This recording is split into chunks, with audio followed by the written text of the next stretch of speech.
안녕하세요. 모아라이브입니다. 원격학원에 관한 궁금한 점들을 이제 전화로 문의하시거나 저희 회사 블로그 또는 유튜브 영상 댓글로 질문을 남겨주시는데, 그 내용이 대상이 초중고생만을 대상으로 한 원격학원만 가능한지, 아니면 성인을 대상으로 한 원격학원 설립이 가능한 건지, 이런 문의를 많이 주십니다. 결론은 성인 대상의 원격학원 설립이 가능하다, 그겁니다.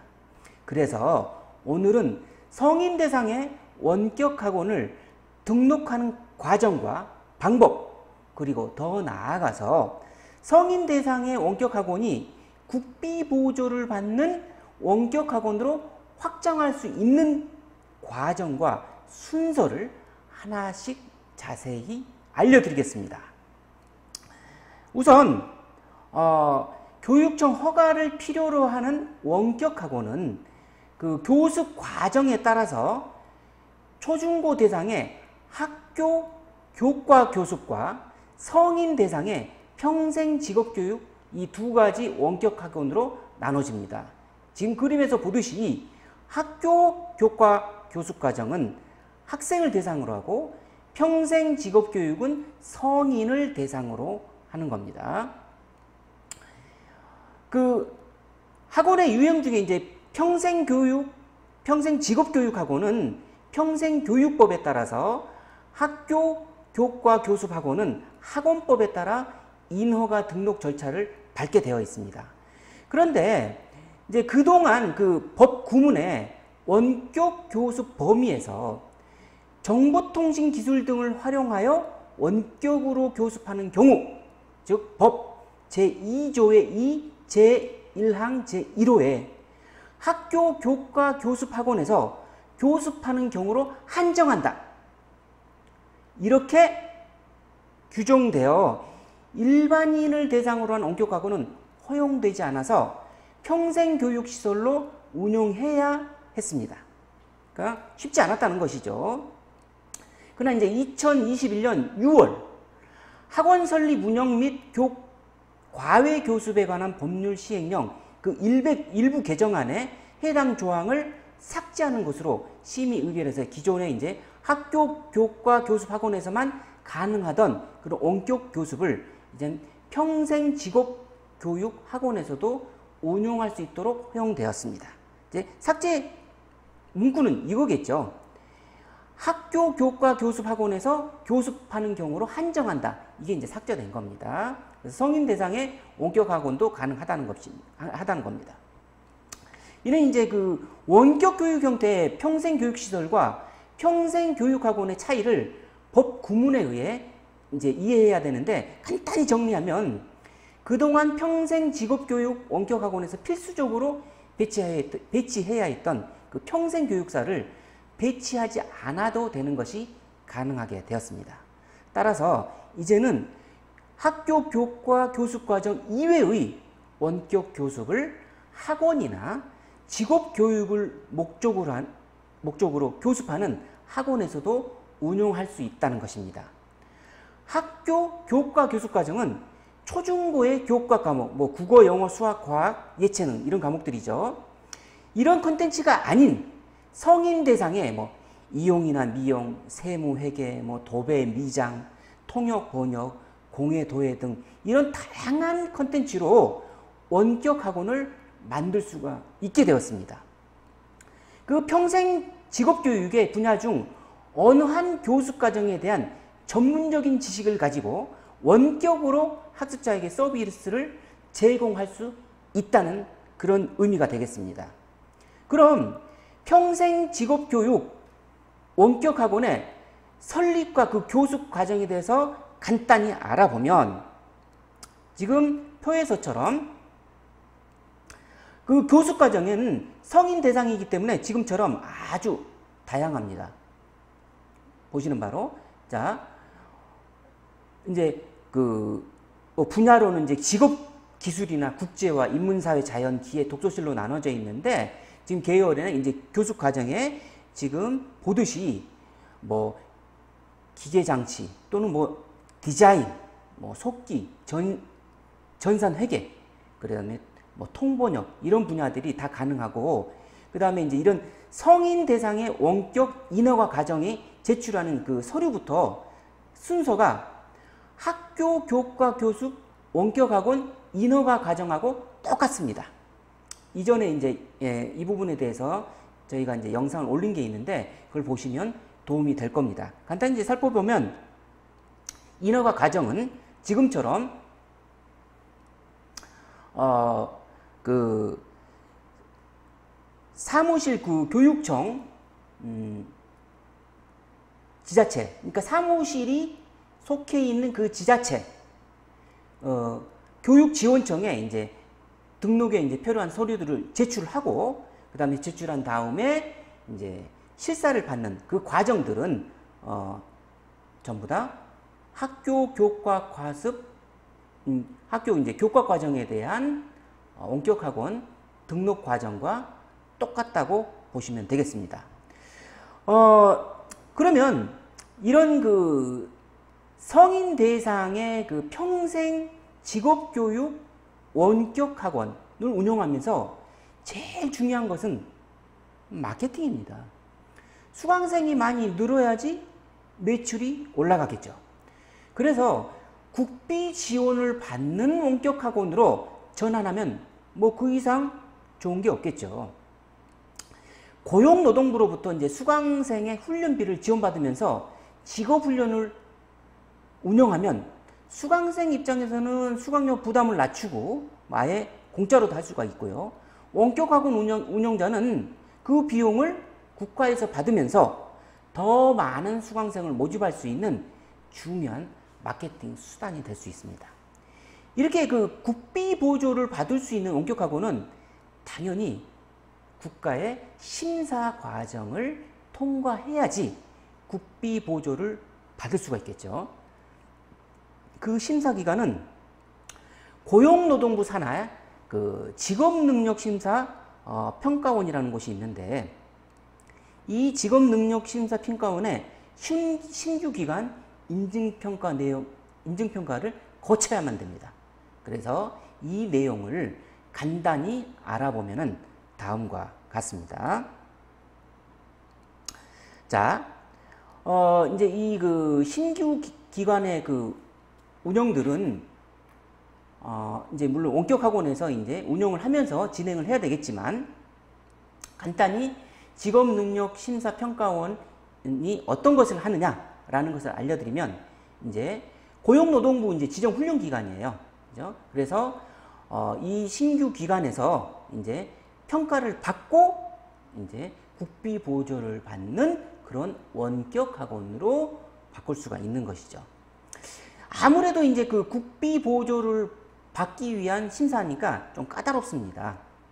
그래서 원격 학원을 먼저 운영을 하면서 1, 2년 정도 준비 기간을 거쳐서 국비 과정 직업교육원의 그 심사평가를 신청하는 것이 저는 이제 좀 좋은 방법이라고 생각이 됩니다. 직업능력심사평가는 이제 이런 신규기관 인증평가 대상은 이제 집체훈련, 뭐 오프라인이 되겠죠. 원격훈련, 온라인.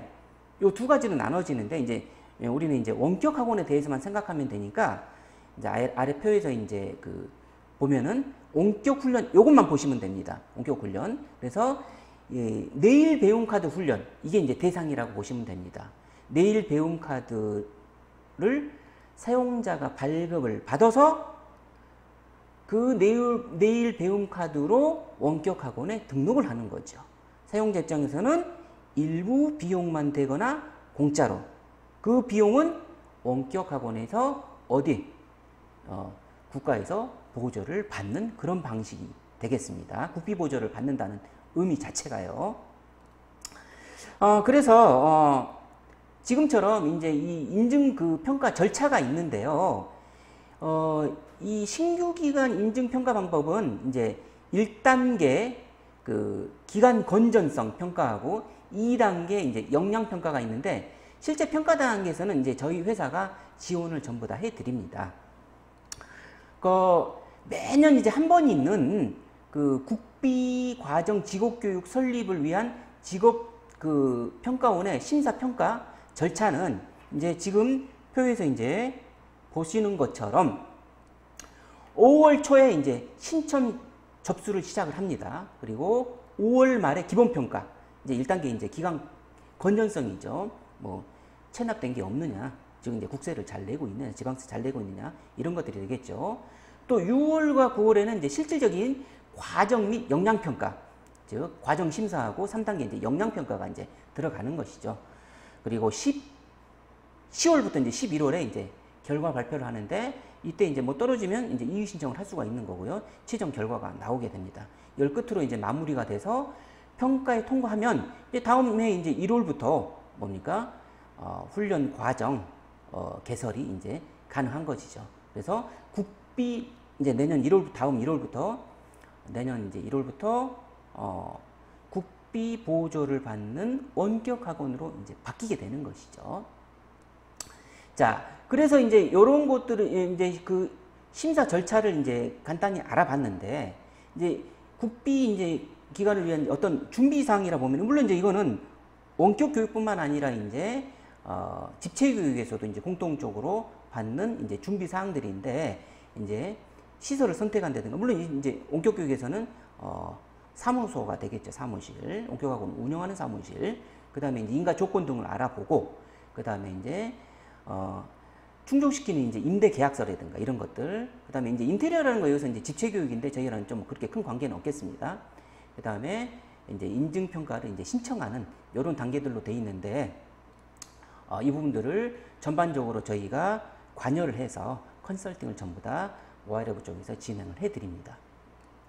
자, 그러면 다시 이제 일목요연하게 원격학원 설립부터 국고보조 평생직업교육 원격학원 설립 순서를 간단히 정리를 해 보면은 이제 다음과 같습니다.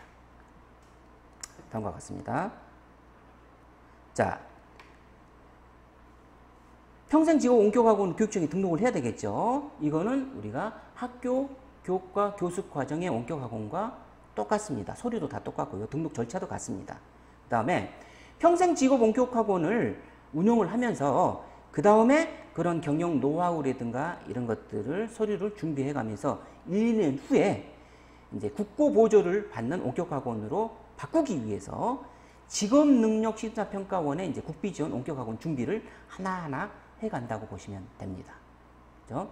자, 그 다음에 이제 5월에 이제 국비지원을 위한 이제 평생직업교육 원격학원 이제를 위해서 직업심사능력평가원에 이제 인증평가 신청을 하겠죠. 그 다음에 통과가 되면, 심사가 통과가 되면 평생직업교육 원격학원을 이제 국비지원 하에서 이제 진행할 수가 있는 것이죠. 우리가 이제 마지막으로 성인 대상의 원격학원을 이제 욕심을 부린다면 국비 지원을 받는 이런 원격학원으로 바꾸는 과정이 되겠습니다. 그래서 이제 저희 모아라이브에서는 이런 이제 일련의 과정들을 지원을 해드리는데, 그 원격학원 설립에 필요한 서류, 뭐 이제 도메인 등록 확인서나 서버 임대 계약서 같은 거 있겠죠. 그런 발급을 하는 것과 이제 원격학원 사이트의 구성, 뭐 이제 서버, 뭐 LMS 구축 이런 것들을 말씀드립니다. 이런 것부터 해서 이제 컨텐츠 개발을 하고, 그 다음에 인증 평가 심사에 대한 지원이라든가 향후 운영 및 마케팅까지 전부 컨설팅을 해드리고 있습니다. 자, 그래서 마지막으로 이제 이런 부분들을 좀 뭐 우리가 한번 딱 정리를 하면 그 절차들을 최종적으로 뭐라고 그랬죠? 국고보조를 받는 원격 학원을 만드는 것입니다. 성인 대상을 말씀드리는 거예요. 성인 대상을요. 그래서 먼저 교육지원청에 평생직업 원격학원을 설립을 하고요. 그죠? 그 다음에 운영을 해가면서, 이건 어떤 단계입니까? 지금 먼저 말씀을 전반 단계, 후반 단계를 만들면 이제 교육청에 등록을 해서 원격학원을 운영을 먼저 하는 거죠. 그러면서 이제 거기에 이제 서버나 LMS 구축을 하고, 이제 사이트에서 이제 그 컨텐츠 개발을 하는 것들, 이런 것들을 저희가 이제 지원을 해드리는 것이죠. 그 다음에 이것이 어느 정도 운영상의 노하우가 생기면, 그 다음에 매년 5월에 있는 직업능력심사평가원에 이제 지금 이제 서류를 저희가 전부 다 준비를 해서요. 신청을 지원을 해서 마지막에 평가의 통과 후 다음 해부터 어떻게 됩니까? 국비 보조를 받는 성인 대상의 원격 학원을 이제 운영하는 것이 최종 목표가 되겠죠. 그다음에 운영하면서 뭡니까? 마케팅이 필수적으로 따르는데 이 부분도 저희가 컨설팅을 통해서 지원을 해드리고 있습니다. 자, 결론을 말씀드리면 이겁니다. 이 저희 사이트 블로그 포스팅 중에 온라인 원격학원 일주일에 설립하기라는 이제 제목의 글에 어느 세무사님께서 세무사 자격증이 있는 경우 기존에 특강을 나가면서 과세가 되는 것은 아는데 일반 성인들을 대상으로 원격학원을 설립해서 강의 제공을 하면 부가세 면제를 받을 수 있는지 궁금합니다. 라는 질문을 해주셨습니다. 물론 가능합니다. 성인 대상의 세무 관련 콘텐츠를 제공하는 평생직업교육 원격학원을 설립하시면 됩니다. 또한 도배학원을 운영하시는 이제 사장님이 전화로 온라인 원격학원을 문의를 주셨는데 이분은 도배에 관한 영상을 원격학원 사이트에서 아주 저렴하게 또는 무료로 제공하고 오프라인 학원의 실습 과정에 대해서 이제 수강료를 받는 그런 구조로 운영하고 싶다고 하셨습니다. 이분은 이제 본인의 이제 원격학원에 대한 비즈니스 모델을 좀 더 정확하게 계획하신 분이었습니다. 여기서 말씀드리려고 하는 것은 원격학원을 설립하기 이전에 1인 강사로서 본인의 전문 분야를 컨텐츠로 만들 수 있으면 됩니다. 본인 전문 분야의 컨텐츠만 글이나 영상으로 표현을 해서 원격학원 사이트에 구성하고 홍보하면 되는 겁니다. 성인 학습 분야에서 전문 지식이 있는 그런 분들은 평생 직업교육 원격학원을 설립하고 운영하면서 이거를 국비 보조를 받는 원격학원으로 발전시킬 수 있다는 겁니다. 모아라이브가 그 과정에 처음부터 끝까지 지원해드립니다.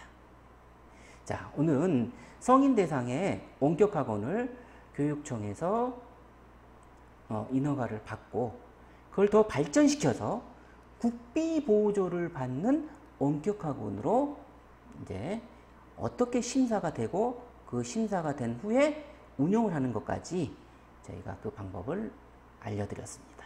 그래서 본인의 콘텐츠만 있으면 저는 뭐든지 성인 대상으로는 가능하다고 봅니다. 아까